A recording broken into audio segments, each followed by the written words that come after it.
dry in time. That's good. But yeah. Hi, Hey, Charles. everybody. Hey, Well, Charles.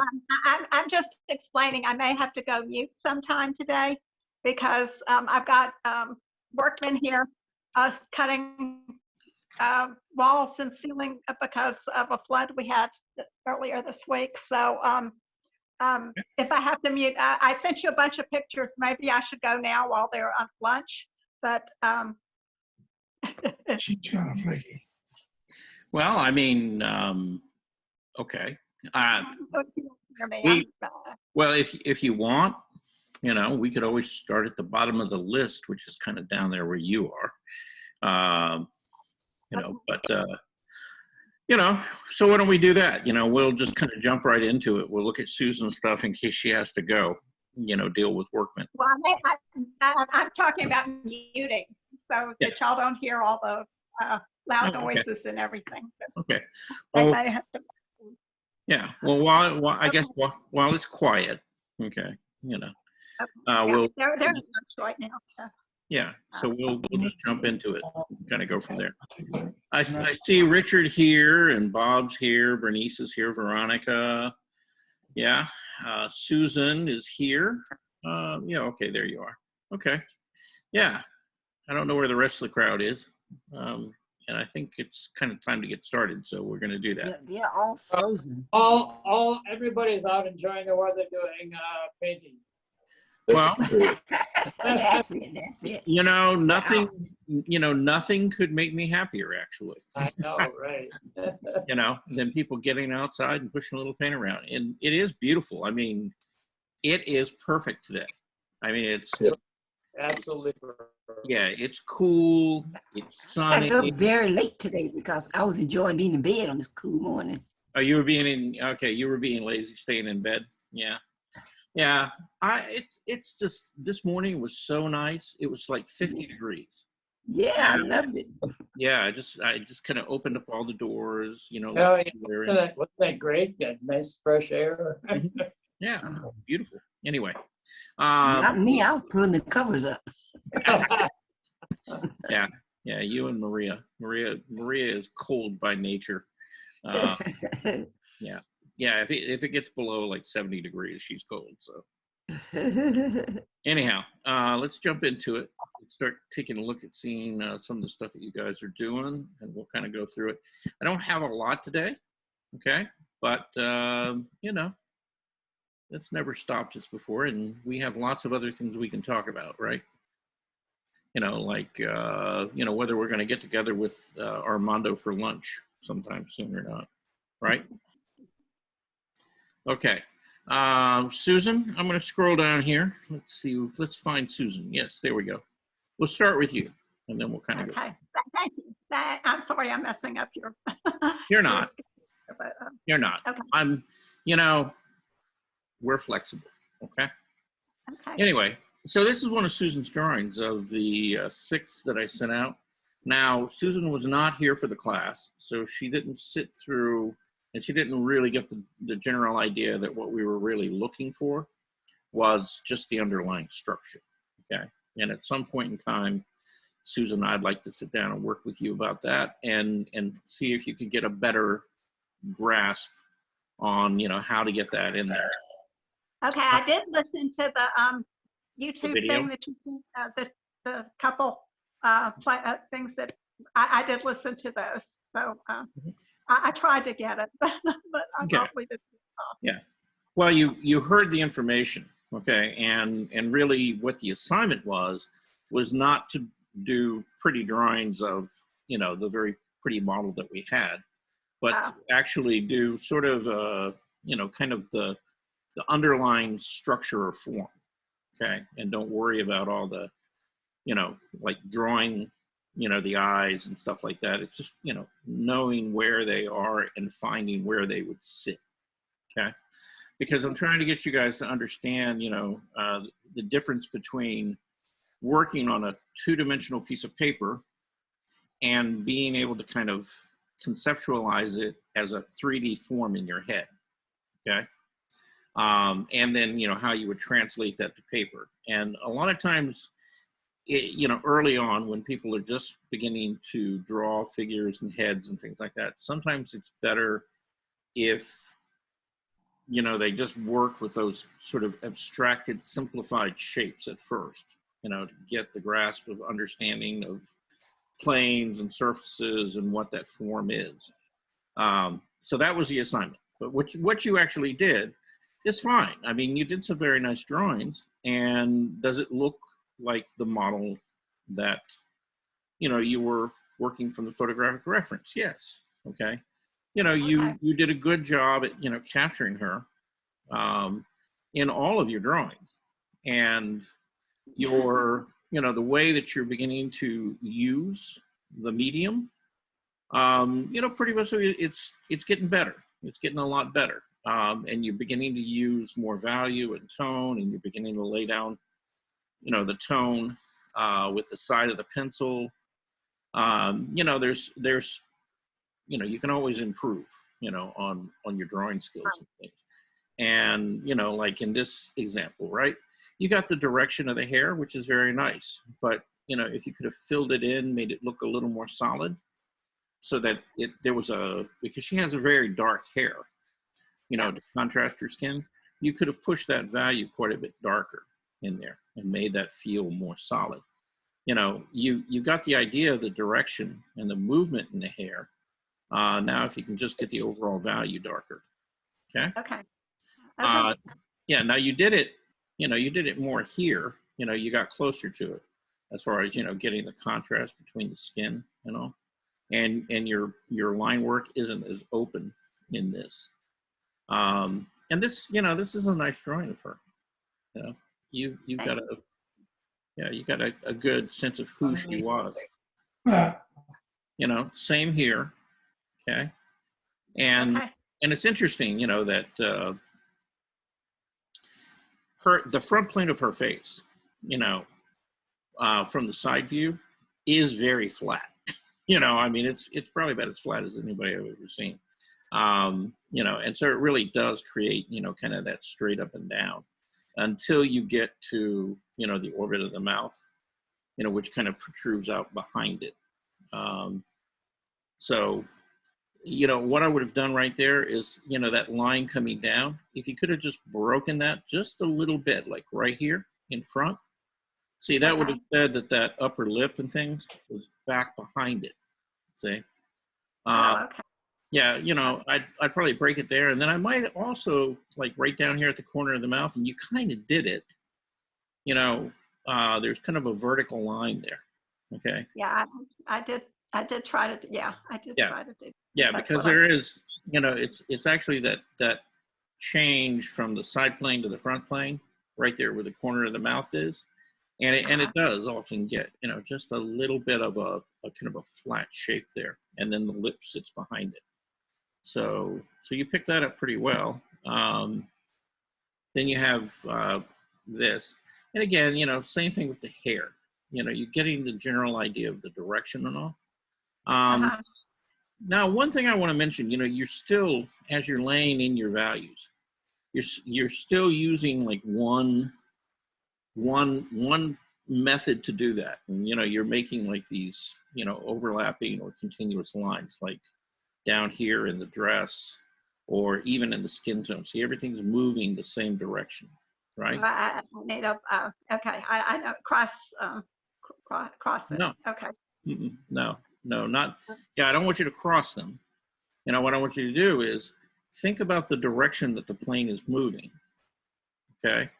And like, so on the side of the nose, rather than going straight back like that, you know, maybe it's at an angle, right? Coming down. And then when it hits the front plane, you know, then it moves across. And then when it hits the side plane, see, it changes direction again. See? Okay. And you can use the way you lay those values in to begin to kind of almost sculpt, you know, and describe the shape or the form that you're trying to, you know, talk about. Okay. Okay. And I did try to bring the eyes like down to the halfway point, you know, like the man said in the video and things like, and put the features where they needed to Mhm. were supposed to be. So that was something I learned in that little excerpt. But Yeah. Well, what you got here is you've got, you know, the forehead, right? And then the top of the skull, which continues on back under the hair. And then you come down to the brow ridge, right? And at the brow ridge, then something interesting happens on the front plane of the face. You get the eye sockets and they move backward, and then they'll move forward. You know, when it hits the cheekbone, then the cheekbone starts moving forward, and then it starts moving down again. And so, you know, that's an important structure in there. You know, the eye sockets and the bridge of the nose. Because the interesting thing being, you know, with when you're trying to draw faces, you always want to notice where the points are that I'm going to mention, which is the bridge of the nose, because it's bone. It doesn't shift. It doesn't change shape. You know, it's always, you know, at that point, no matter how she orients her head. Then the cheekbones never move because, again, that's part of the skull, right? So the relationship between the cheekbone and like the, you know, where the bridge of the nose is and the base of the nose, all those relationships, they always stay constant. You know, they're always, you know, I mean, they don't change distances or anything else, no matter what you do to your face. You know, they're always going to be, you know, the same distance away from each other.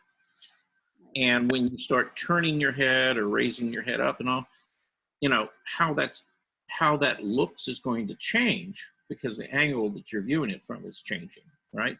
But those relationships are always the same. And so if you can get those relationships right, then you've got a very, very good chance of getting this to begin to look like the person that you're drawing. See, because that's what we call anchor points. You know, now the thing is with the jaw and the mouth, those change radically because the jaw moves every time you open your mouth, you know, smile, do anything else, you know, that will shift and it will move. Okay. But those 4 points will never move in the skull. Okay. okay. And then we have the last one, which is kind of a slight, almost looking at you, but, you know, slightly 3/4 view, you know, and looking up. And again, you know, you handled, you know, the placement of everything really nicely. It's, you know, the proportion in the lower part of the face seems a little bit small, you know, probably was a little more down there than what you put down there in scale. But Uh-huh. but you got the idea of her head kind of, you know, kit back looking up. And again, you know, understanding, you know, that underlying form and the place where the front plane and the side plane, you know, meet at and how they change will help you, you know, position those and get those proportions and things right. And Okay. also, you know, keep you aware of the fact that that jaw is closer to you and needs to be bigger, right?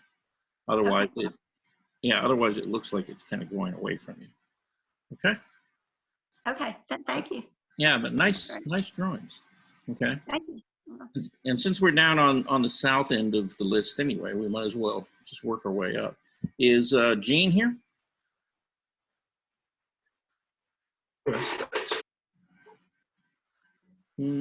Jean. Earth calling Jean. No, don't see her. No. Okay, well, we see Eloise and Avital's here and Lorraine's here. Veronica's here. Yay. Okay. Anyway, Jean sent this in, and this has to be pretty small. It looks, I'm guessing this is acrylic paint. So, you know, she's got, I think this would be a monarch butterfly. You know, it's either that or the look-alike that we have around here. But, you know, really nice little painting, nice little composition. And again, you know, I think this is probably like, you know, maybe a 5x7, you know, 4x6. It's pretty, it's really very, very small. In just looking at her hand, you know, her signature down here, in comparison to the rest of the scale of the canvas. It's got to be a small little canvas. She did a nice job. You know, there's nice color there. It's a nice composition.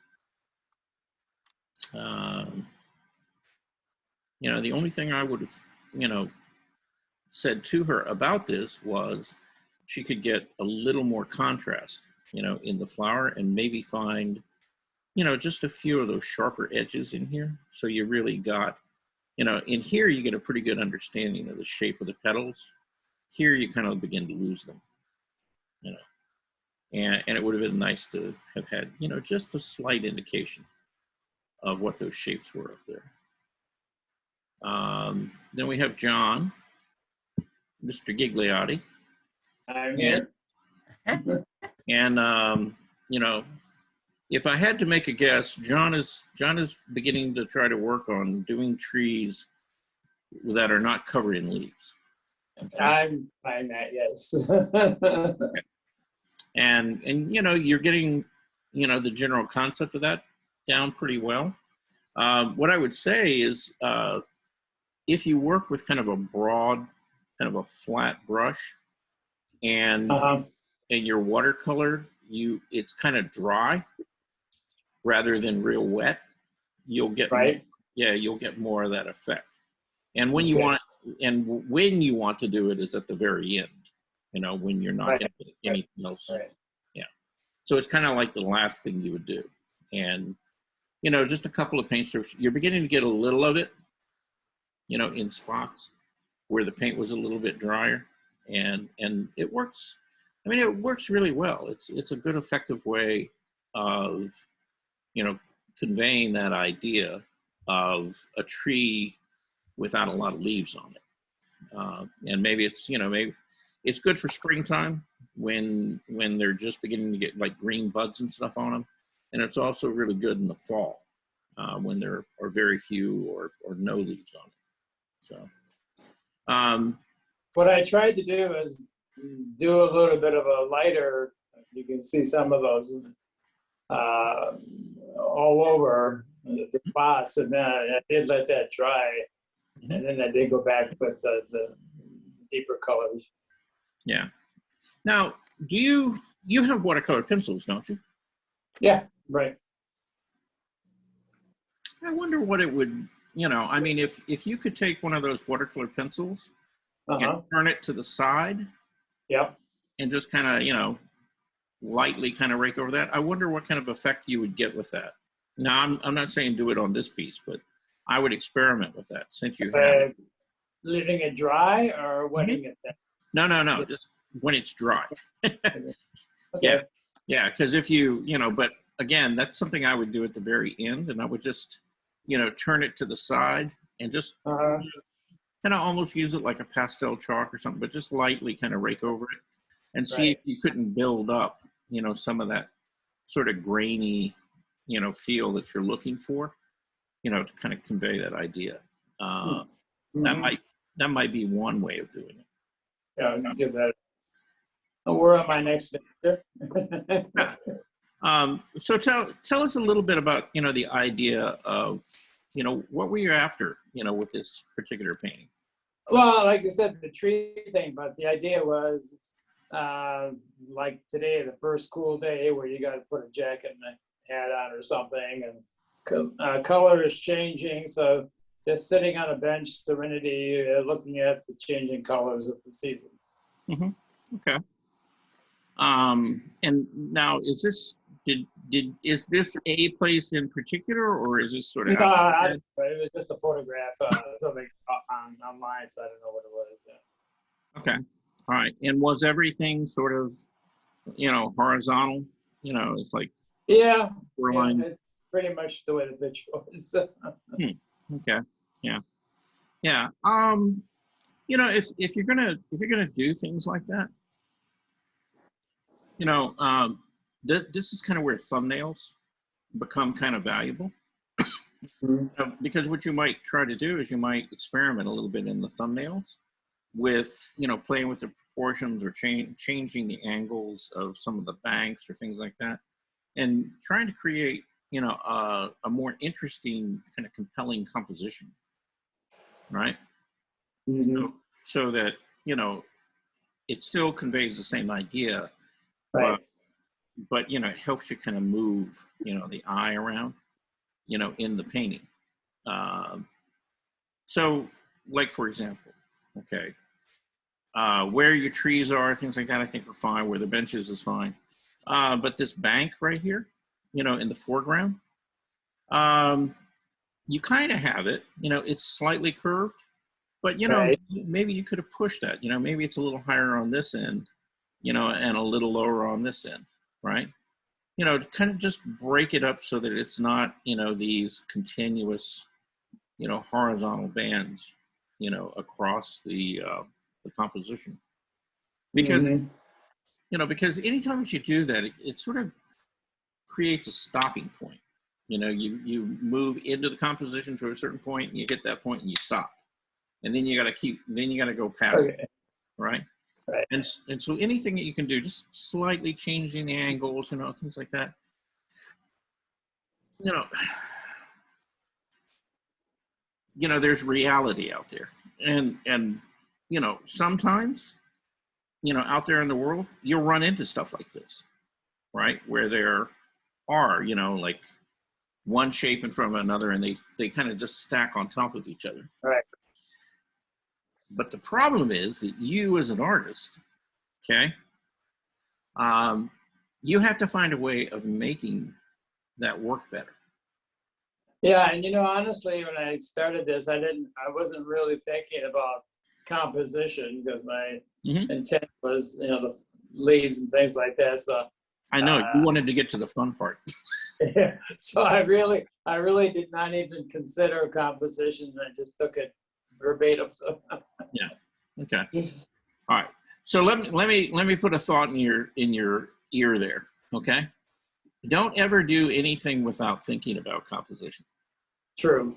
I don't care what it is. You know, even like a little sketch. You know, I mean, you're dealing with it from the very beginning. You know, even if you're Sure. doing like figure drawings or gestures, it's like, okay, where am I going to place that on the page? You know, am I going to take up the whole page, or am I going to have several figures on there? And then how am I going to compose them? You know, how am I going to put them on there? And you know, like if you go to a life drawing session and you're doing gesture drawings, it's kind of, you know, it's kind of a shot in the dark because you don't know what the model is going to do next. You know, Right. and you know, sometimes, you know, what I'll do is I'll actually work on several pages at once. You know, and when I find a pose that will kind of fit with another pose, you know, I'll go back to that page, you know, and kind of add them in, you know, selectively, so that they fit together and they make an interesting composition. Um, so there's ways you can do it, but it's one of those things, and this is true with all of you, you know, that you should always, it's like one of the very first things you think about. You know, it's like, okay, what am I looking at here, and what's my goal? And then how am I going to arrange it, you know, on this piece of paper or the canvas or whatever I'm working on, and you know, in a compelling and an interesting way. You know, what's going to get somebody excited to look at this and really kind of get into it. Okay. Um, you know, now if all you wanted to do was work on trees, you know, then I wouldn't have put a whole, you know, landscape behind it. I would have just done a couple of trees and experimented with it, you know, and just let the trees be the thing. Okay. And Right. that way you don't have to worry about the rest of it.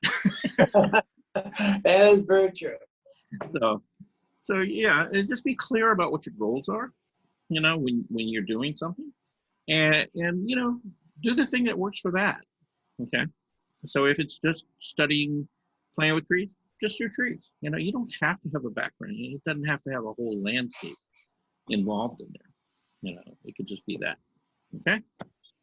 Very good. Thank you. All right. Armando, I'm glad to see you here because we're going to talk Hello. to you. But before we do that, okay, I'm going to go ahead and share something I did because actually, you know, this is a perfect example of that. Okay, Now, this is a painting that I actually did many, many, many, many, many years ago. And I did a plein air piece. And Where's the location? huh? Do you remember that location? Yeah, it's up in Rabun Gap in Georgia. Mhm. And the cows were there and everything was there. But it turned out to be a horrible painting. It was just a horrible. No, Well, I don't like it. well, okay, listen.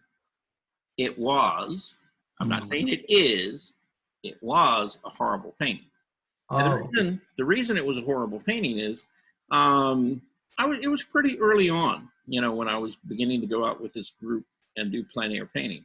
And it was a beautiful location. It was a wonderful morning and just a beautiful scene. And I was working with these acrylic paints. And, you know, when I was out there, you know, everything looked great. And then, you know, by that evening, by the time it had dried and we got back and we were all sitting around, you know, doing a critique, all of that color had just died and turned gray. It was sad. I was really very unhappy about it.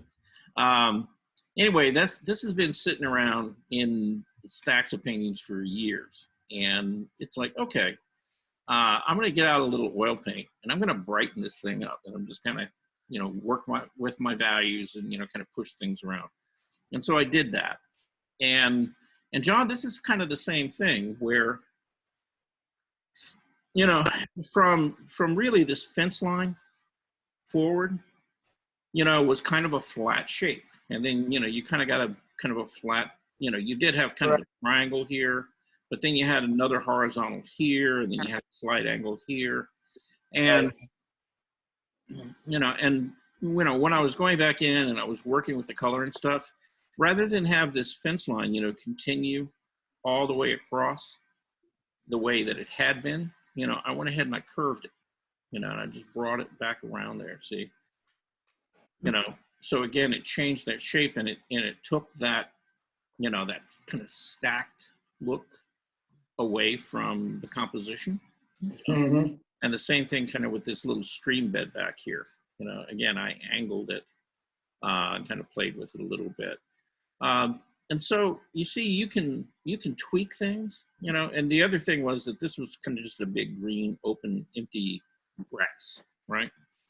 But, you know, I added a little color in here, you know, a little bit of water, you know, kind of standing around this, you know, trail, you know, going back, you know, again, just to kind of put in elements in there that would help with the composition, you know, help kind of pull your eye in and back. So it really doesn't have to be extreme or that much, just little bits. Yeah, I mean, there's lots of little things that you can do, right? You know, to just make it a little better, you know, just, you know, and just, you know, always kind of be aware, you know, of the composition and what's going on and where, you know, where are those strong angles and lines in here, you know, that are going to kind of get you as the viewer, you know, and also you as the artist, you know, to kind of start and move through this painting. You know, how are you going to get back there, you know, to the background? You know, because you want to get to the focal point, right? You know, and the focal point, you know, is really kind of, you know, this area right in here. So it's like, how do I get you back there? And particularly when I'm fighting this big green, you know, flat blob out here that doesn't sink back or go back. And so you have to, you know, you got to be very conscientious about it. And it's like, okay, so I'm gonna pull some things to the foreground, use, you know, like scale and the angles and the contrasting value and things like that, you know, to give you something to kind of get you into the painting and then move you back through it, right?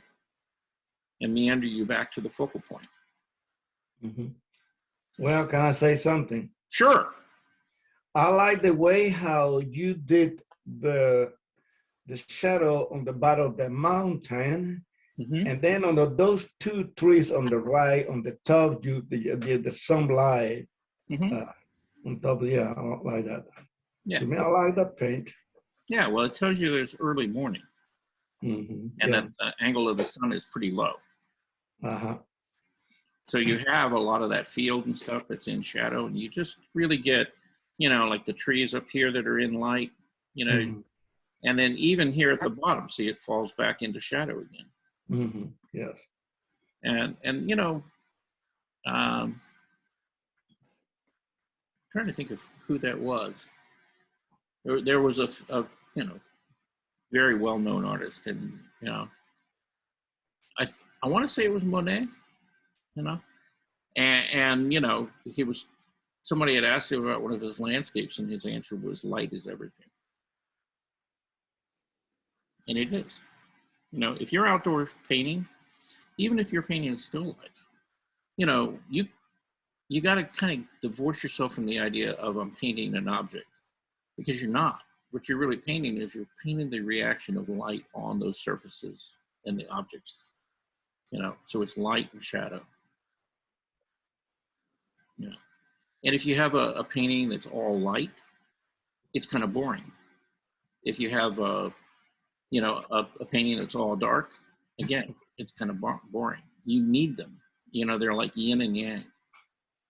They work with each other. They complement each other.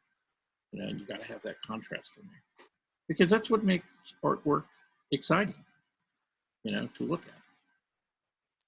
Okay. Mhm. All right.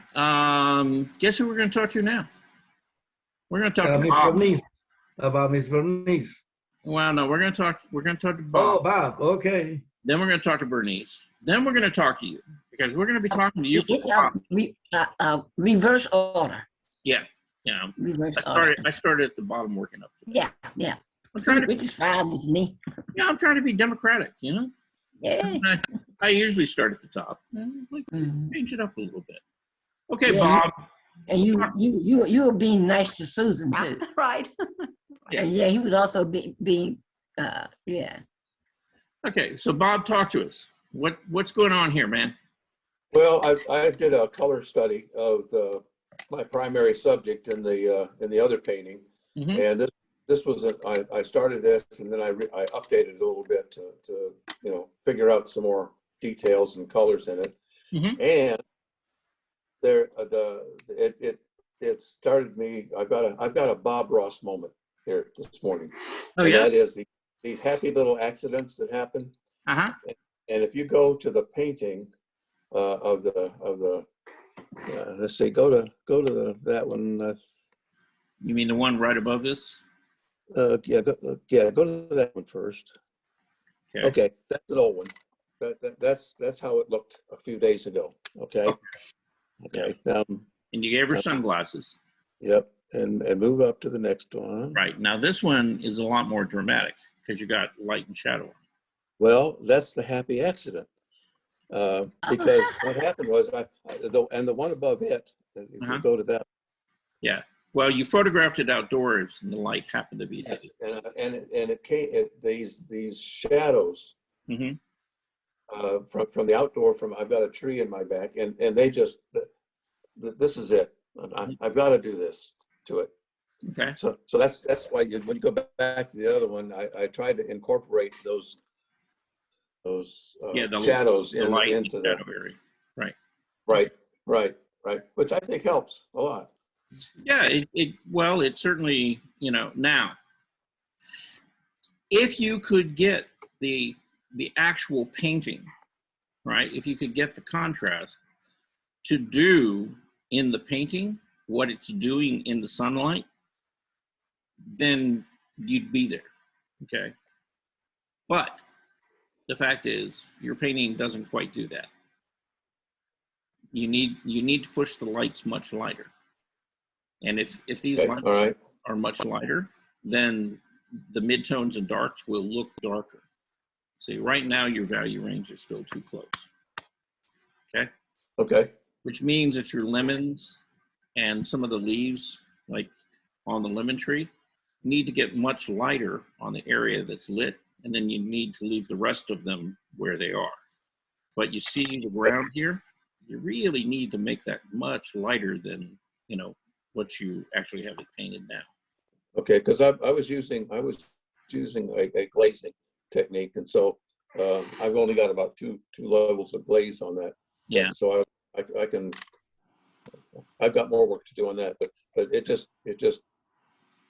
said, okay, this is where I'm going with this thing. Okay. Yeah, and it's it's a good moment, and it's a good observation. But to get this to where you need it to go, you're going to have to mix a much lighter color.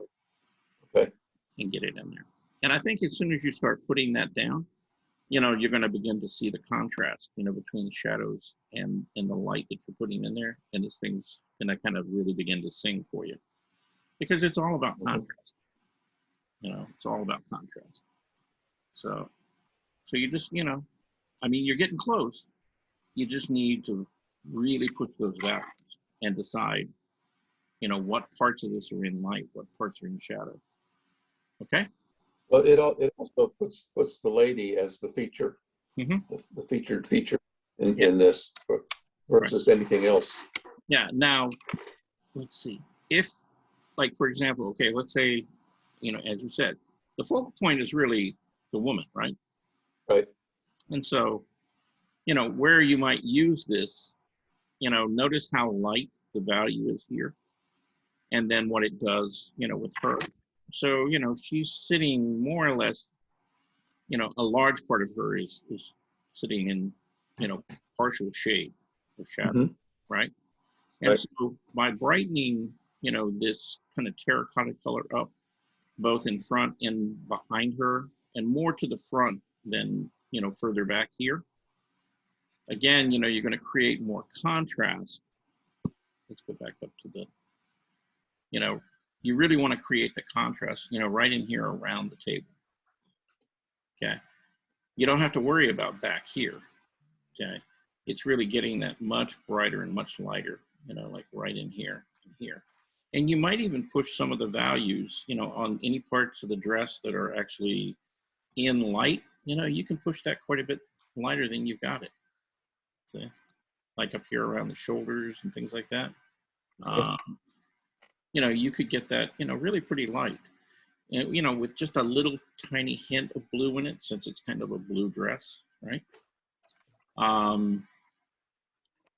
Actually, the original dress is white, which I right, yeah, which was in this, yeah, with blue shadows. But then you in your final painting, right. You made the dress kind of a lighter, kind of medium blue, right? So but even as a medium blue, you can get quite a bit lighter than the blue that you have there, to begin to tell you where there's light and what parts of the dress are, falling into shadow. Well, what size is this painting again? This is 18 by 24. Okay, because I was looking at the hand. I was wondering how small you had to make those hands, Yeah, they're pretty small because, again, she's not a real big figure. She's what, maybe like 6-7 inches tall, 8 inches. Okay. That's about right. Yeah. And so It always interests me how people get hands to look right, Yeah. Well, the key to, painting any kind of figure is that the smaller the figure begins to get, the more you have to simplify it, into simple planes and shapes and things like that. Because, at that scale, you can't really get, a lot of detail in there. And in fact, the detail becomes distracting. Where if you just simplify it into a simple shape, it reads very easily. And then, it's a hand. So I want to talk about your study, though. Okay. Because actually, I like your study a lot. And I think it's great. Really nice. Yeah. And, the fact is, Bob, let me pull out just a little bit. Yeah. Now, how big is this canvas? Oh, let's see. That's about 12. No, but I don't know, 12 by 16, something like that. I don't know. Okay. Yeah. Oh, So it's plenty big enough. Yeah. So it's plenty big enough to do a figure on. yeah. And, yeah. Now, is this acrylic or is this oil or what kind Oil. of? It's oil. It's oil. Okay. All right. So here's what I would kind of encourage you to do. You know, finish your other painting, obviously. But you know, go back to this figure and keep working with her. And what you've got going here, you know, you got a nice start. And this is what we would consider a vignette. Okay. Right.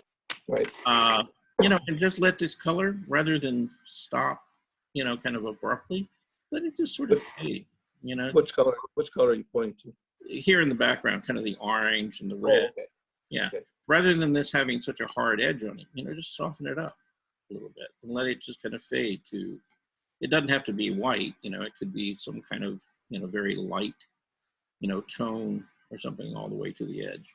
But again, you know, the more you soften this out here, the less, you know, and the less hard the edge, the less distracting it's going to be, and the more you're going to focus, you know, on the figure. Okay. You know, but it, you know, it can make a really, really nice painting all by itself. Okay. Okay. Without the lemon tree and the cafe and everything else. You know, but you know, if you've got to throw those elements in there, you know, you can always, you know, put a little tree branch, you know, with a lemon hanging up here in the corner or something like that. You know, if you got to. I wouldn't, but Well, hey, you could. I could. Yeah. It's an option, right? Yep, always an option. Okay. But yeah, I like seeing where the work is going. And, you know, I like the fact that you've gone back, you know, you've done a study, that you're kind of playing with it, and that you're looking at it as it sort of develops. And that you're open to, you know, making, you know, some changes to it, you know, you're finding some ideas, you know, it's like, okay, it could be better if I do this. And that's great. So keep moving in that direction.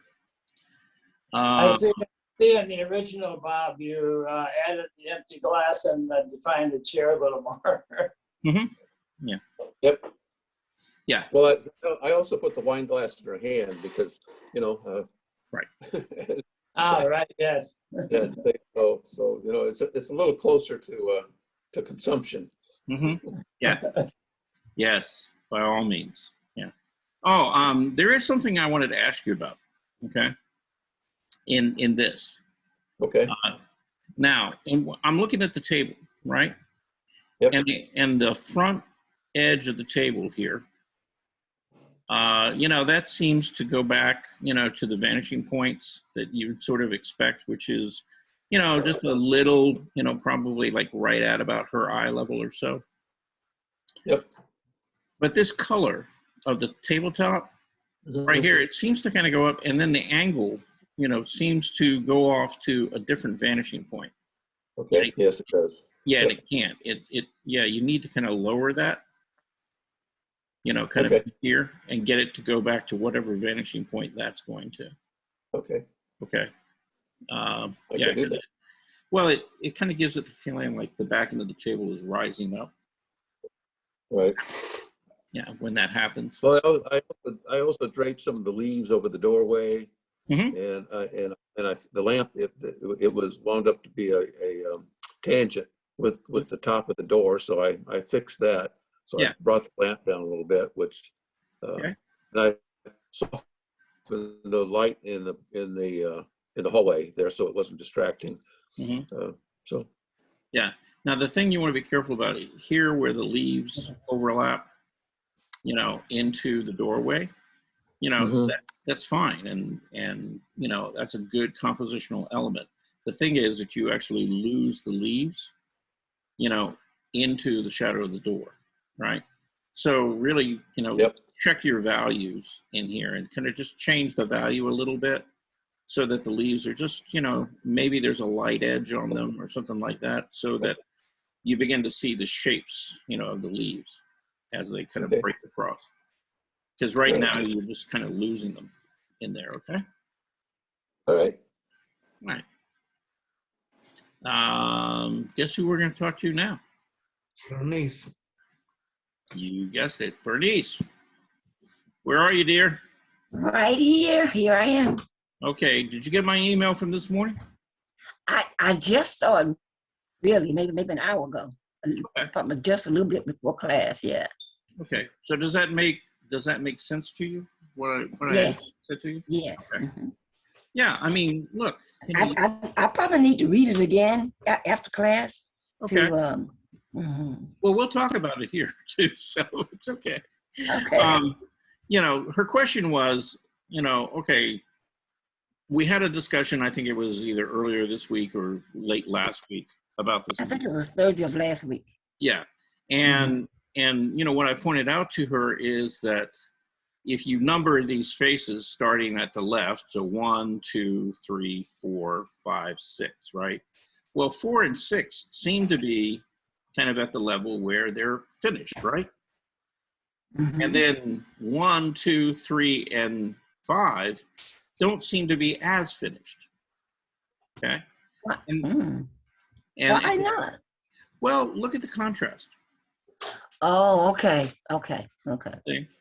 You know, Mhm. I mean, these faces are, you know, more defined. You know, you have a wider range of value, you know.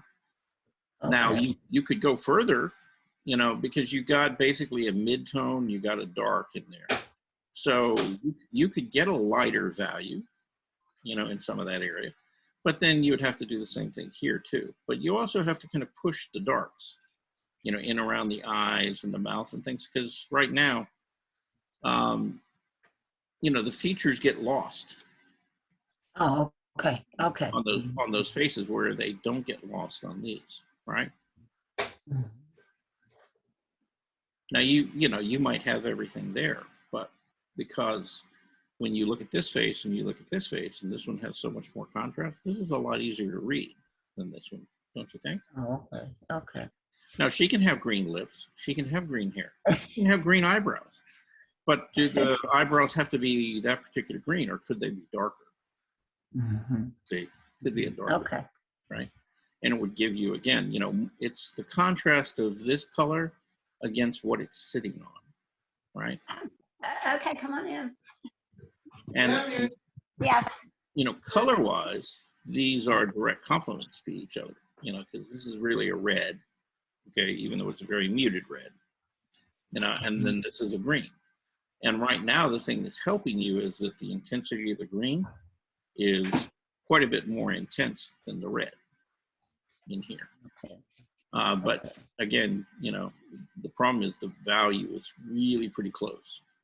So you're going to Okay. push your values in there a little bit, okay? Got it.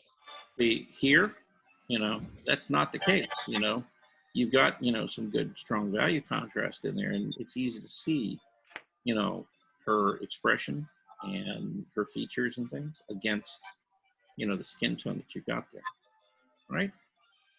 Okay. And it's like whatever you do, it's like make it consistent. You know, it has to work on, you know, all 6 of them. You know, Okay. if it doesn't, you know, then what happens is one kind of looks like they didn't quite get around to finishing that one. Okay. Yeah. Okay. Got it. Okay.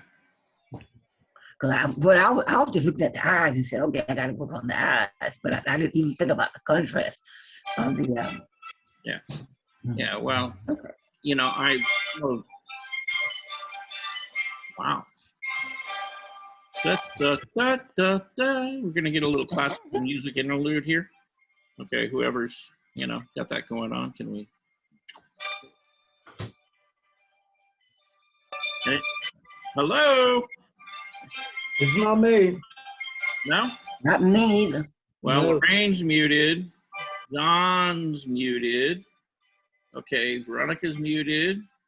Okay. Oh, Veronica's here. Good. Yes. Okay, so who is it?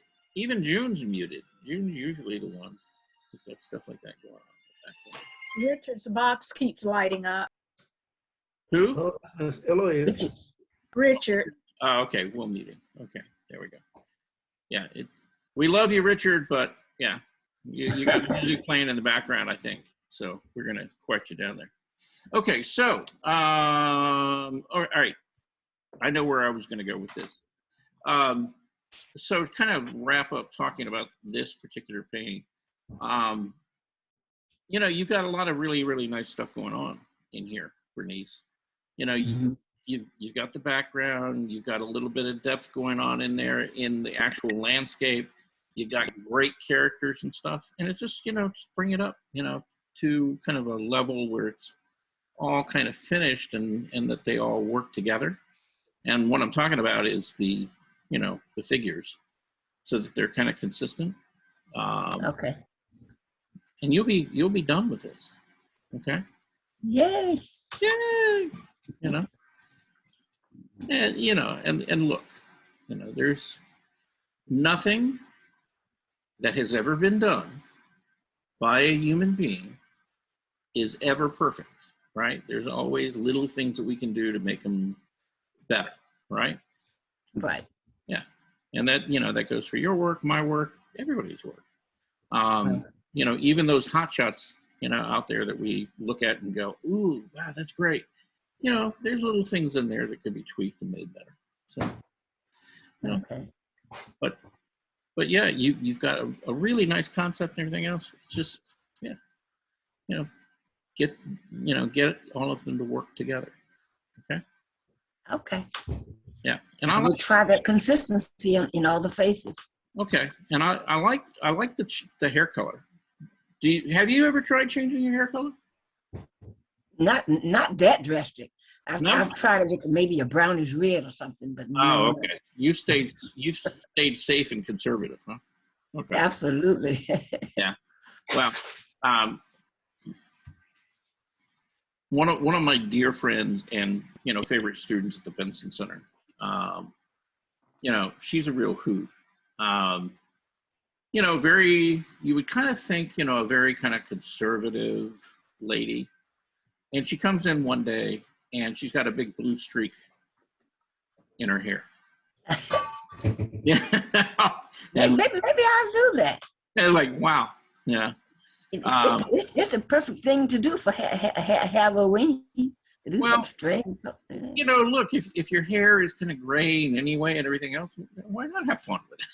Absolutely. Right. You know, and then, you know, you guys don't know my brother, you know, he has a very corporate, very conservative job. So what does he do? He goes out and he has his hair dyed blue Mm-hmm. and has it cut into a mohawk. Now my brother is 50. So he removes it by Monday morning. Huh? No. He Sounds like midlife crisis. no. He works off-site. Oh, okay. Yeah, that makes Yeah. sense. Basically, his job, you know, he works for Cigna, and he never has to go into the office. You know, he's totally remote. So, you know, he's out, you know, he's in his house in Winder, Georgia. You know, he's always working on a computer. And, you know, the only people who ever actually see him are the people around town, you know. And, you know, he has a great time. You know, he's got this whole circle of friends around, you know, his hairdresser, the lady who does his hair. And, you know, she's got a great little shop. And, you know, it's kind of fun. So anyway, but hey, it's hair, right? That's You know, right. as long as you got it, you can play with it. You can do whatever you want with it. You know, it's just another thing for expression, right? Okay. All right. So guess who we're going to talk to now? Rachel. No. You know, I'd be happy to talk to Richard, but yeah, we're not going to talk to Richard right now. Instead, we're going to talk to Armando. Armando. Okay. Okay. I haven't sent anything. I'm working on something, but I know. Well, I hope you're working on something because you need to be. I print out all those picture faces that you sent me. Yeah. Okay. I have also, but I gonna do I don't know. I'm planning to add something different, but I won't tell you now yet. Okay. So, all right. at the office, they told me that was against the law to stalk people when I asked them to print out this for me. It was against the law to do what? To stalk people. Stalk? Yeah. I say, Okay. no, this is some Are pictures. you are you stalking somebody? No, when I do, you send the same girl with different, different Yeah, just picture, but it's the different, same yeah, girl. different angles and things like that. Okay. Yeah. So So I asked them to how did print that that get out for me. how did because that get to stalking? I don't know. Maybe they were just messing with me. I don't know. I think he's saying for you to get all those different angles that you must be stalking the girl. Oh, Yes. well, yeah, the fact is, yeah, well, she worked as a model for me for about 2 years. Oh, okay. Oh, she's a No real stalking was person. needed. Oh, she's a real person. Yeah, a real person. I thought you got it from a magazine or something. Also. No. She actually modeled at Benson, Mm-hmm. yeah, quite a few times. So, yeah.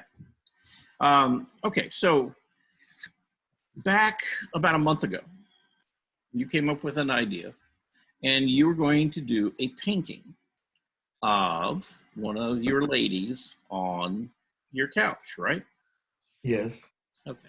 So I gathered together a bunch of images of, the very same subject. Okay, let's see. How do I do this? Okay, there we go. I'm having a moment here. Like, Yeah. yeah, what buttons do I press?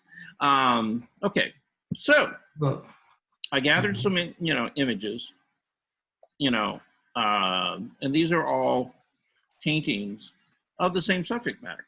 Okay, different artists who've treated this in different ways, right?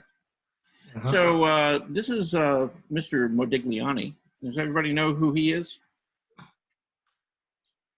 Yes, definitely. Yes, he's got Armando's first name, Armando Modigliani. That I didn't. Yeah. But, again, he had these very stylized figures. Modigliani was probably in around 1900 to about, maybe 1930, something like that, somewhere in that kind of age range. And then, you go further back and, there's a whole history of, it's what we call the reclining nude. Okay. Oh, I see. Yeah. Now this is, and it doesn't have to be a nude, just reclining figures.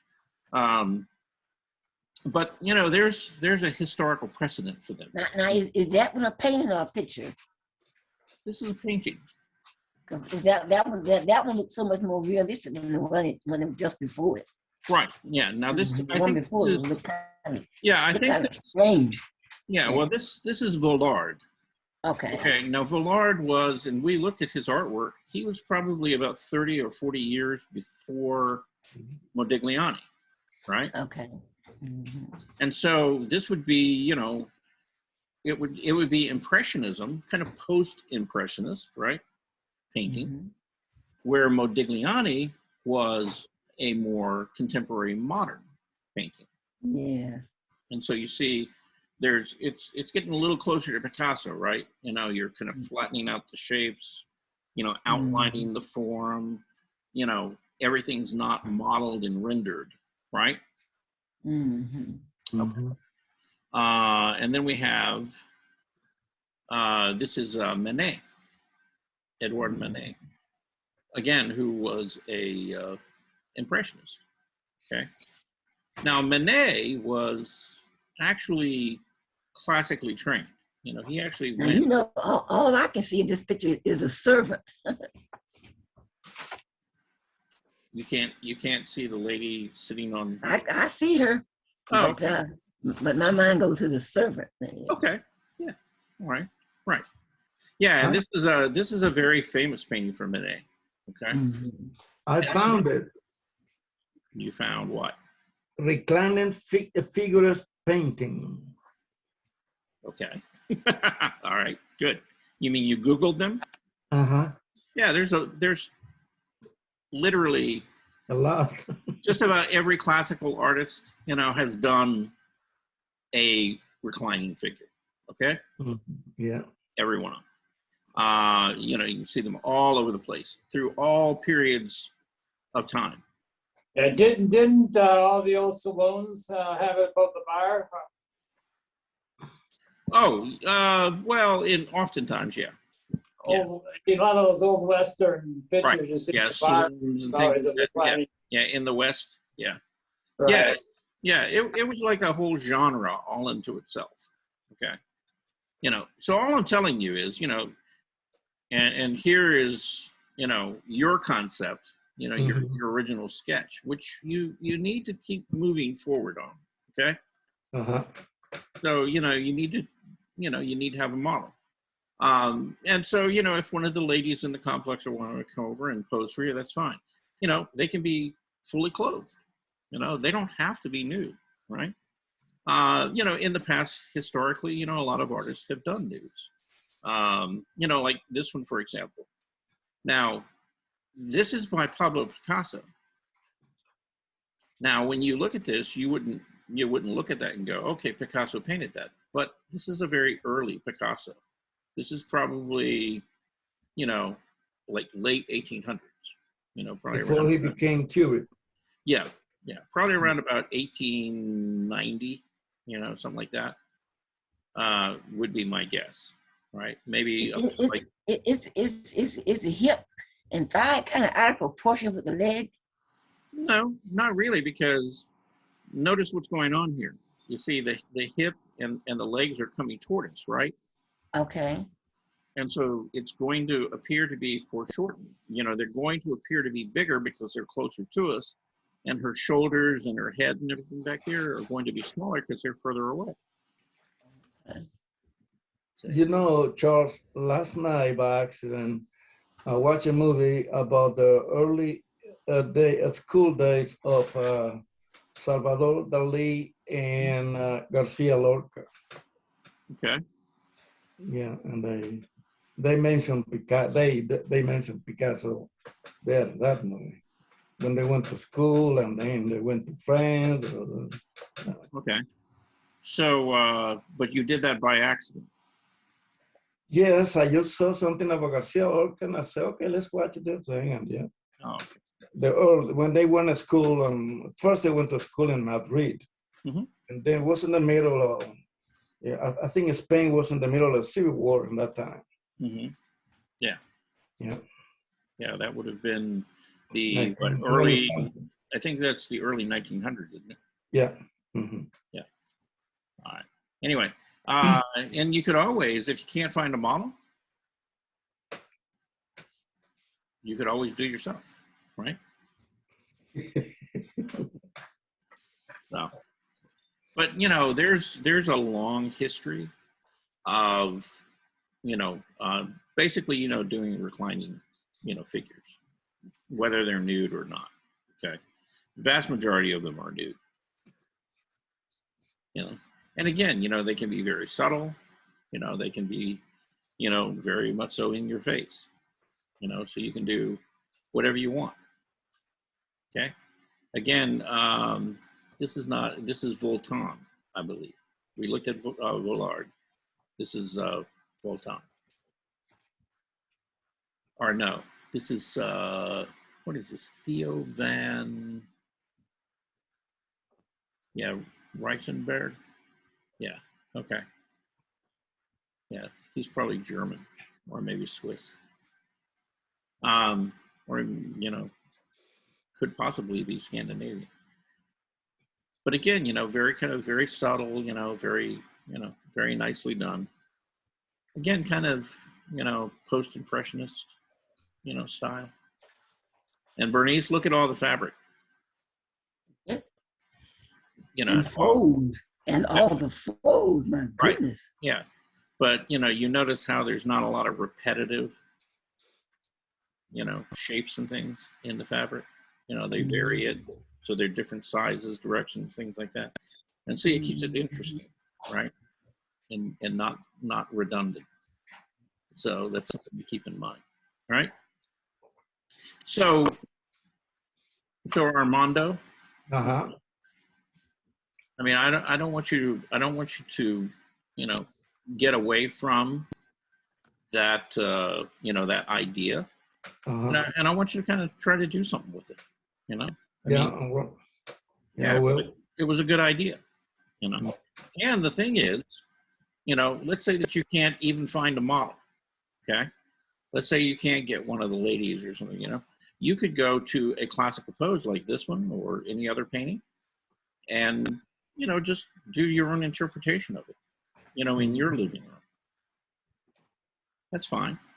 See, just another way of getting there, right? mhm. Okay. All right. So I'm going to show you something I had a little bit of fun with because this had been laying around the studio, and I've shown this to you before, and actually I'd done some work on it, but I ended up piling more paint on it. And I like it a lot better now. I've got more paint on it. I also pushed more color on it. After seeing all that color, you know, yesterday and the day before, it was Yeah. kind of like, okay, you know, I really need to get more color on there. So I did. And so I pushed the colors up, you know, worked on the fabric a little bit, but really laid in, you know, quite a bit of paint, you know, softened the hairline, everything. You know, she looks a lot happier now. So I'm you know, I'm happier with her. And I like the color and stuff in her. Now, this is actually done on, it's a piece of gator board, and it's got linen that I attached to it with that acrylic gel medium, you know, kind of as a glue. And it makes it made a really, really nice painting surface because it's very toothy. So, you know, it's very sensitive to when you lay a brush or a palette knife or something on it, it really grabs the paint, you know, very nicely. And I could put lots and lots and lots more paint on here than I have even. And it's already got a lot of paint on it. So, you know, so I was really kind of happy with where that ended up at. And I've got a couple of details for you. You know, so you can begin to see sort of, you know, the surface, you know, that I'm working on and the texture of it. And it's actually got a lot of tooth to it.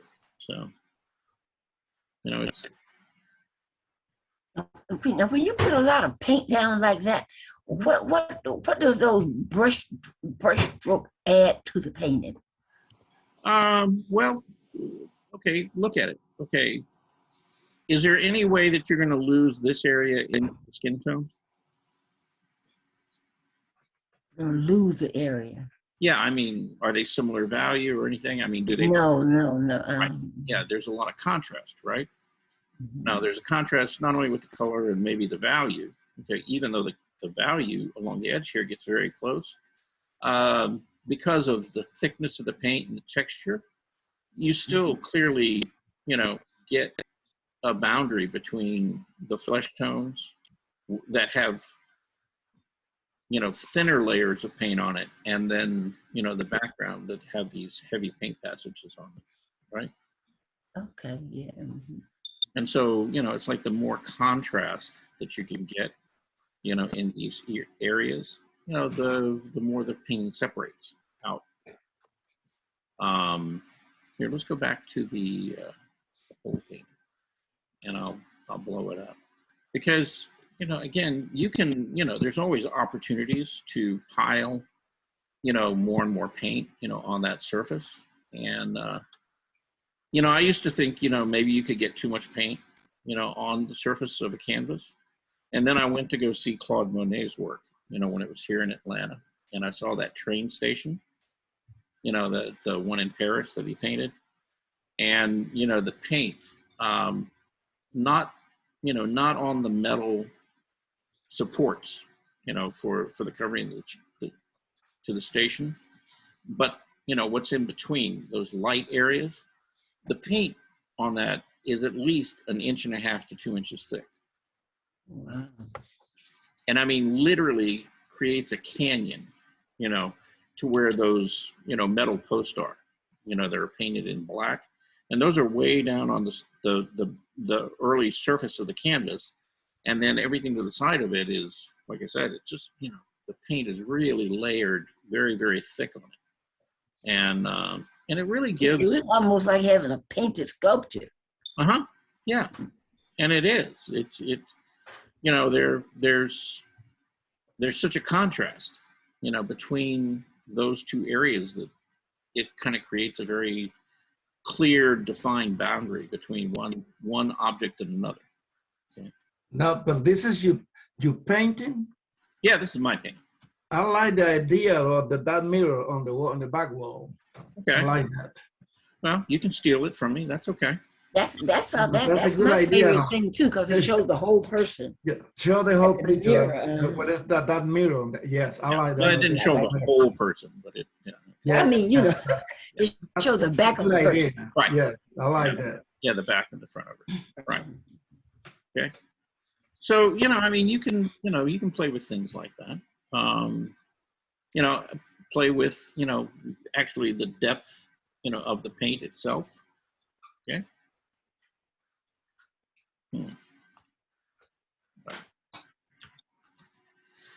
So, that gives you some options.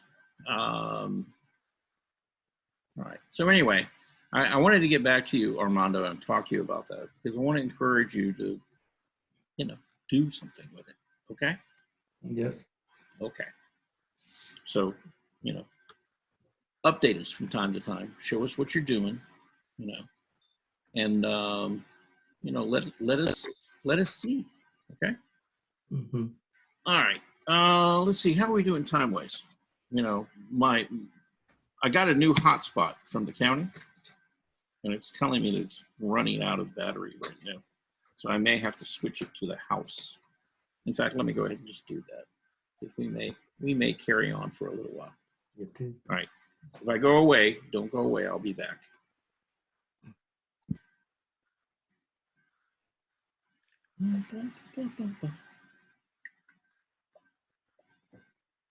Okay. Inquietude. Hello. Quiet. What's going on with you today? Listening mode. All right.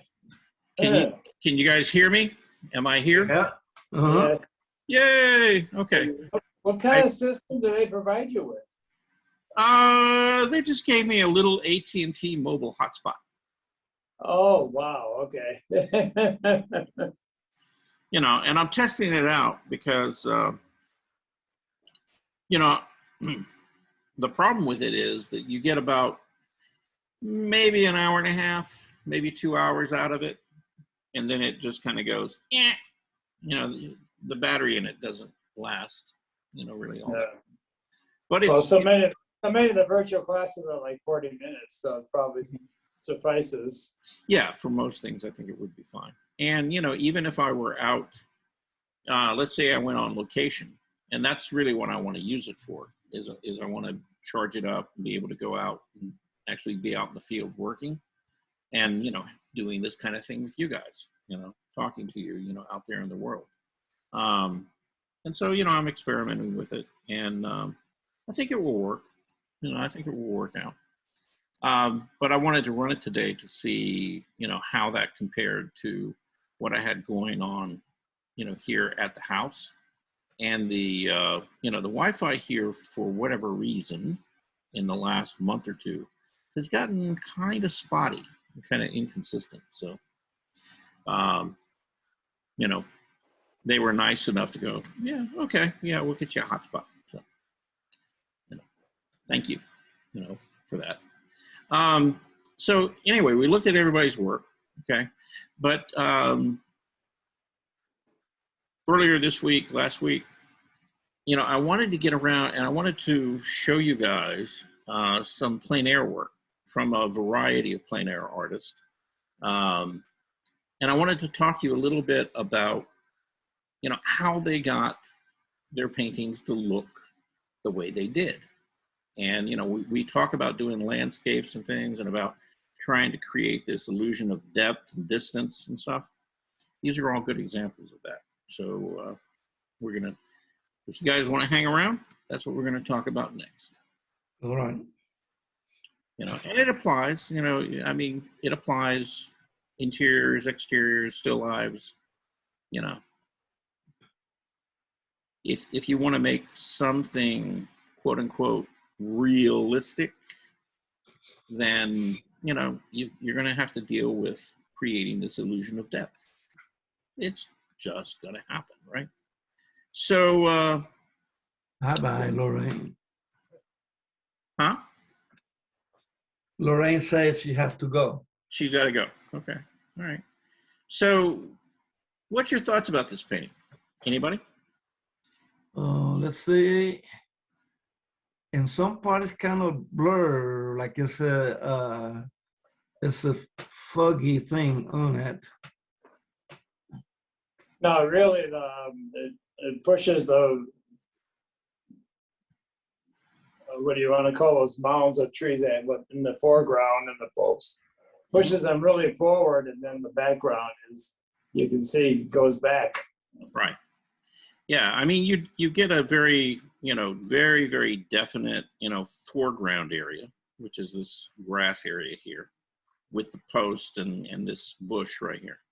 And then, from that point, you get kind of this big triangular shape, and these trees are included in it that kind of fall into what we call the midground, right? And then past that tree line, you hit the background, see? And it's really a change in value, but also in intensity. And so, the color back here is very soft, very muted. The level of contrast is very close together, right? As you move into the midground, it widens out a little bit, becomes a little more intense. And then when you come to the foreground, see, that's really where the strength and the intensity and the color is. And it helps give you this distance, this depth in there. And that's, something that all of us need to think about, when we're painting landscapes and things like that. How are we going to create that illusion of depth? Same thing here, same basic device, same artist, by the way. But again, how do you get this water pushed back and, get this water to feel like it's closer to you? Same thing, with this ridge back here and then this grass here. Okay? So in all of these paintings, they all work, pretty much so the same way. Playing with that value contrast as well as the intensity of the color. What's the artist? I think his last name is Serrano. On this particular one, does he have a middle ground or just a foreground in the background? He's kind of got a middle ground. Yeah, not as much. The trees back in here, that's all kind of like the middle ground. This area back in here is middle ground, and then you get back here, and that's all background. And this is all definitely, foreground. And really, it's really just these bushes and the grass in here and the road, that foreground. Because these trees, they're not really in the foreground. They really kind of sit in that midground. Yeah, but yeah, there's the name. Yeah, I think it's Serrano, Serrano. Nicely done pieces, though. Thank you. This paint is, you did it like on a rainy day? Well, I think it's kind of foggy, like morning. Yes, foggy. Yeah, and he's a West Coast artist, so it looks and feels, kind of like the West Coast and Monterey area like that.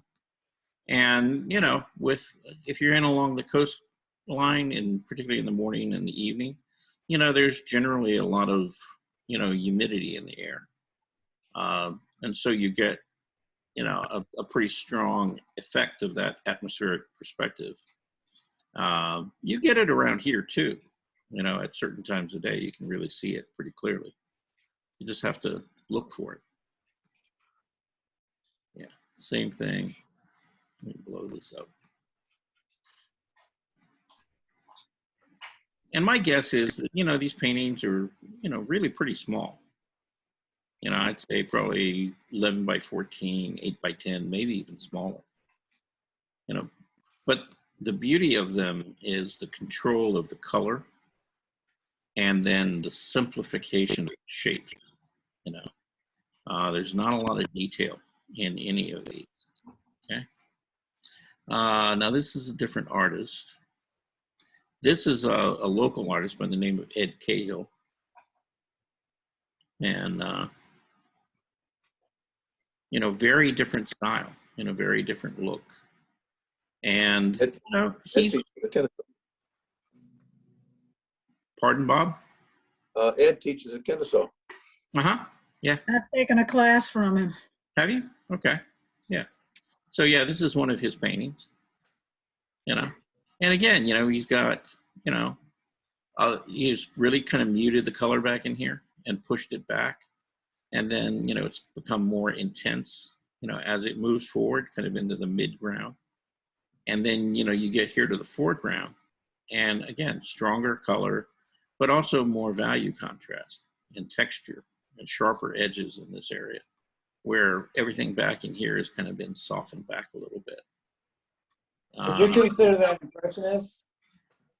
Yeah, it's kind of an impressionistic, yeah, style painting. So, let's see. Yeah, this is that guy Serrano again. And again, these can't be very big, you know. I mean, just looking at the brushwork and stuff in them, I'm guessing, you know, probably 8 by 10 or smaller. This is another artist by the name of Crosby, is his last name. And I like his color. I like, you know, how he lays things in. And, you know, he's still very, very good at getting distance and depth. But, you know, his pieces tend to be, you know, a little bit sharper, you know, a little more defined. Here's that dry brush technique that we're talking about for the tree, right up here. Let's see if I can blow that up.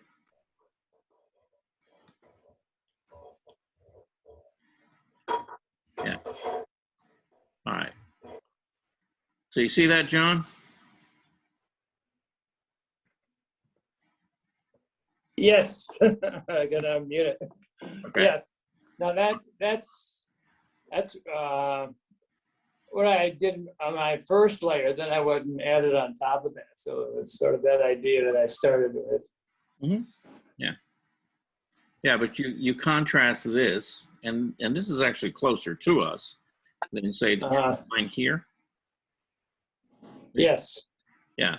So I mean, you know, he's got a good bag of tricks. You know, I mean, you know, he's good at cutting color into, you know, this bigger shape, you know, to create, you know, open spaces and get depth and distance. You know, he's good at managing the intensity of his color, you know, so that part of it moves back, the more intense colors move forward. Are these all contemporary? Uh-huh, yeah. Yeah. Yeah, these are all people who are alive and painting today. So, kind of makes you sick, doesn't Yes, it does. I like that lighting. it? Yeah, it's beautiful, isn't it? You know. And I'm not, you know, I'm not totally convinced that he's painting with oils. I think he's working with, you know, he might be working with acrylics. You know, they have a little different look to them. You know, a little bit sharper, you know, a little bit brighter. But yeah, beautiful work. Is that mountain in the far background blue because it's close to the sky? Because I know it's way up. No, we're talking about the previous painting here. Right, yeah, right there. Uh-huh. Is that because it's way back, but it's picking up some of the sky color? Well, it's what Leonardo da Vinci called sfumato. You know, we call it atmospheric perspective, right? Okay. I mean, you know, we think of the air around us as being clear, right? Mm-hmm. But, you know, and particularly in Georgia, that has generally a lot of humidity. Not today. Today would not be a good example. Everything looks sharper and crisper today because you have less humidity. But the more humidity you have, the more that atmospheric perspective you see. And so when things get further away, mountains do turn kind of purple or blue. You know, because what you're looking at is you're looking at the mountain in the distance, but you're also looking at all of the, you know, all of the water vapor and stuff in the air between you and it. And that's why as things go back in the distance, you know, they soften, you know, they get a little more blue or gray because you're having to look through all that atmosphere. Did that kind of answer your question there, Bernice? Yes, yeah, that answered me. Absolutely. Okay. All right. Boy, I like those colors in that. Yeah, this is Cosby again. Yeah. Mhm. Now, I think he's not a West Coast painter. I think he's like in like Colorado, Idaho, somewhere like that, you know, more Western type landscape. But again, you know, there's that kind of technique for the, you know, trees again that we've talked about. And again, you know, nice, you know, look at the composition. You know, you don't get, you know, like one thing just sitting on top of another. You know, you get all these angles. See, one thing kind of leading to another, and then back. You know, so he's, you know, he may be looking at this landscape and he may see some of that in there, but he's probably making decisions along the way to, you know, kind of tweak things a little bit, you know, get them to work a little better for him so that the composition does what he wants it to do.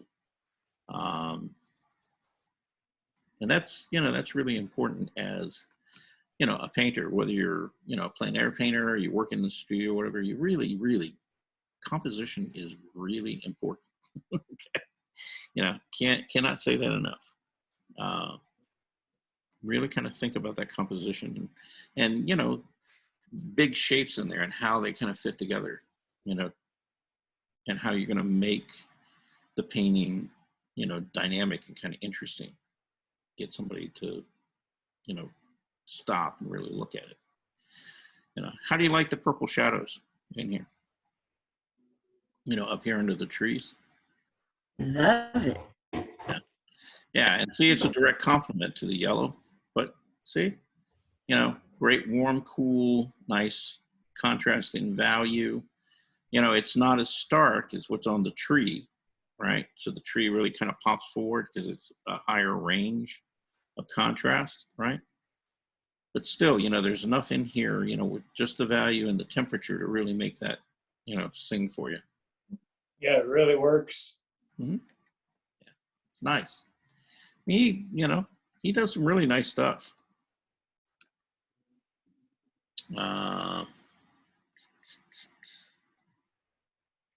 You know, I say he, I probably need to be careful with that. It could be a she, you know, I don't know. Yeah, I'm not really sure who, you know, male, female. Just a really good painter. You know, and I like the control of brushwork and the variety of brushwork. You know, all of it is got, you know, like really nice brushwork, but it's like every area he treats just a little bit differently, he or she, and gives you kind of a nice variety, you know, so that areas kind of hold together because similar brushwork is kind of in that area. And then when he goes to another area, it changes slightly. So that, again, you know, it helps separate out, you know, one area from another, you know, very effectively. Yeah. The stand of eucalyptus trees. Now this is not Cosby. This is a different painter. But, you know, really nice separation in the intensity of the color and the value. And it's almost, you know, to me, it's almost like this painting is unfinished. It's like, you know, the sky, the mountains back here, the mid-ground, all of that has been developed, you know, and he gets up here in the trees and these have been developed. And then he kind of gets down to here and these look like, okay, they're blocked in, but they're not really finished. And then the foreground looks like, ran out of time. It got dark or something like that. And he never really got back to finish it. But it even as it sits, just that subtle shift in intensity of color, really helps pull this area forward in front of all this. So.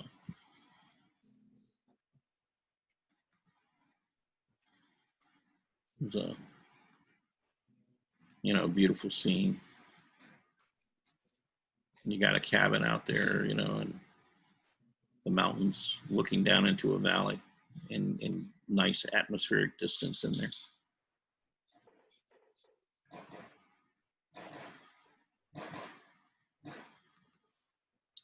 There's a pretty typical, 1-point perspective, road leading back into, the whole composition.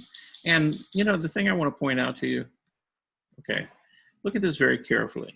See, now, if that road had been shifted over to where it was from here to here, that wouldn't be nearly as interesting as a composition. But because he's kind of off on the side of the road, and the road kind of comes in, from the right side and back, it really makes a huge difference, in the composition and how the space, in the overall painting is broken up, and that there are different sizes and proportions there.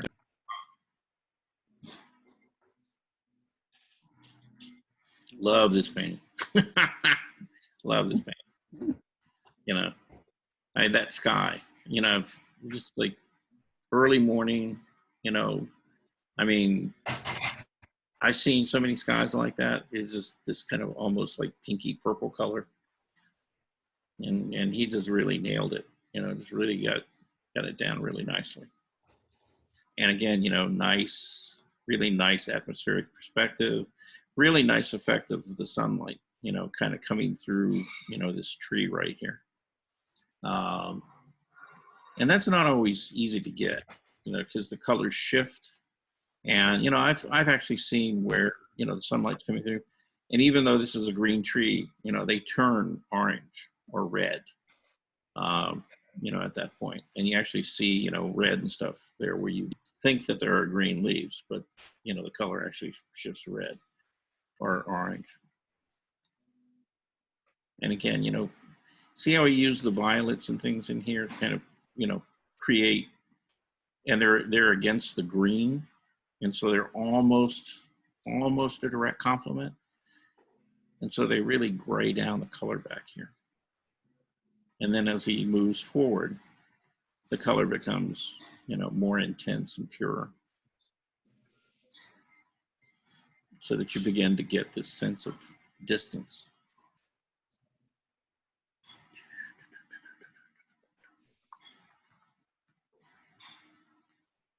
Dun, dun. There we go. Would you consider the houses middle ground, or they're still a part of the foreground? The houses in this painting, yeah, they would definitely be in the middle ground. Because really the foreground is the grass and this hillside in here and the trees. And it's a real subtle difference. But look at how differently he treated the trees in here and what he did here around the houses. See, these are more simplified in blocks of color, where in here, he's adding in a little more, with the brushwork, an indication of, some of the shapes and forms. Let me see if I can blow that up. Let me look at it more carefully. See? And he's even taken the time, to come back in, and he's laid in the overall dark, but he's come back in, with some areas that are a little bit warmer and a little bit lighter in here. And back in here, not so much. He's got kind of a gradation going from, very light and warm, down to darker and cooler until he gets this red tree right here. So.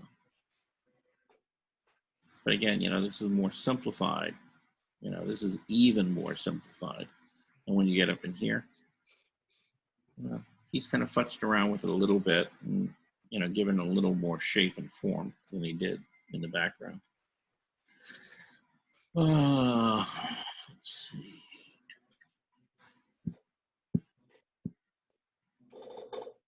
Yeah, now this is, yeah, this has got to be a very small painting. You know, look at the brush strokes, look at the size of the signatures. This is maybe a 5x7, right? And all I can tell you about, you know, working that small is that you can do some beautiful dynamite, you know, almost abstract paintings at that scale, because, you know, then the brushwork itself, the layers of the paint become such an integral part of the painting, you know, because of the scale of it. But yeah, this is really beautifully done. You know, nice simplification of shapes, nice separation of color and value. And then, you know, this little bit of texture here in the foreground, you know, as he's laid in the paint. And it looks like he probably took, you know, the end of the brush order and actually scratched back through some of it as well. Again, you know, just kind of kicking up the contrast with the sharper edges and texture of things. Whoop. We have something the size of a postage stamp or smaller. Yeah, so this is real pixelated. But again, I think you get the idea of, you know, the depth and the distance in there.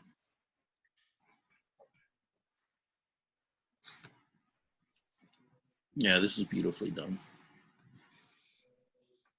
Where are you? There we go.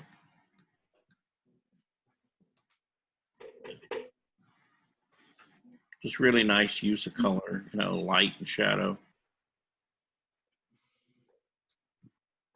An old gate, you know, laying by the side of the road. And it looks like he's got some turkeys or something out there on the road, you know, feeding in the sunlight. Let's see. And then last but not least, we have a seascape. Now look carefully at this and look at how it's composed. You know, again, you know, they've used the composition here to really create some interest and to kind of move your eye through the painting. So you get these rocks and things here in the foreground. And what's happening? See, it's all set up on a diagonal, right? And then you get this first row of waves, and then you move back at the second row of waves, and it takes you back to the corner and out to the point, you know, to the crown of the hill here. And look at the horizon line. See? There's almost nothing there, right? You almost lose it, you know, except for that really tiny little fine edge right there. See, and that really sets everything back in the distance. It gives your eye a place to go to. So. Is this Serrano again, or who's the artist on this one? I'm not, let's see, I'm not sure. I don't think this is Serrano. No. Yeah, it didn't tell me who the artist was. Okay. But it's beautiful. I'm pretty sure that this, actually, probably about the last 8 to 10 that we saw, those were all out of Plein Air magazine, and this was from one of the more recent competitions, and these were like some of the finalists, you know, in that competition. So, nice work, you know, whoever did it. So. Yes. But yeah, but pretty consistently, you know, if you look at any of those pieces, you know, you get the idea about the use of color and how to manage color, you know, the intensity of it. And I guess all I could say about that is, you know, if you're trying to create atmospheric perspective, I mean, that becomes, you know, really, really important. And, you know, I think in landscape, it's fairly easy to see. But when you get into other genre like still life, and or even, figurative and portrait, you still have to kind of consider the same thing and how you're going to, modify your color, on that figure to help enhance that idea of, a form and the direction of the light and things like that. So you really have to, it's like as you go along, keep looking at color, keep looking at how to modify it, keep playing with it. It takes those kind of grayed down, softer, more muted colors, to be there if you're going to make those bright, strong, intense colors work, because they have to play off of each other. You can't have just all one or all the other, unless your intent is to actually flatten, the distance and form. If that's what you want, then it's okay to have it all kind of consistent and bright and everything. But yeah, you need that modification of color, to create the illusion of form and depth and things. Otherwise, yeah, you're not going to get there. So anyway, anybody got anything we need to talk about before we go away? Now, where you get that Homeland Security T-shirt? Oh, this? Actually, that was a Mhm. gift. That was a gift from one of my students at Benson. Mm. Yeah. Yeah, this is the original Homeland Security. Okay. So we have to behave with you. That's right. You got a couple of Apaches around, they'll keep care of it for you. So what's up in the morning? Well, we're gonna draw. I haven't quite made up my mind yet. Okay. I'm looking at a couple of different kind of like figure drawing sessions. Time drawings with a whole figure. Why? Anybody got? A couple weeks ago, you were going to do 3 different drawings, but we wound up doing the one that we made up in our imagination. Do Okay. you remember? It was an option between the 2, but you never gave that other assignment to do those 3 drawings again. Do you What were they? remember? Do you remember what they were up? One was an architectural, one was a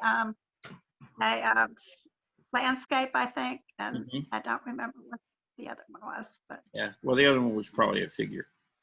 Figure, I think it was figure, yeah. Yeah, we could do something like that if you guys in the mood to do a longer drawing tomorrow. I like doing a couple of short, not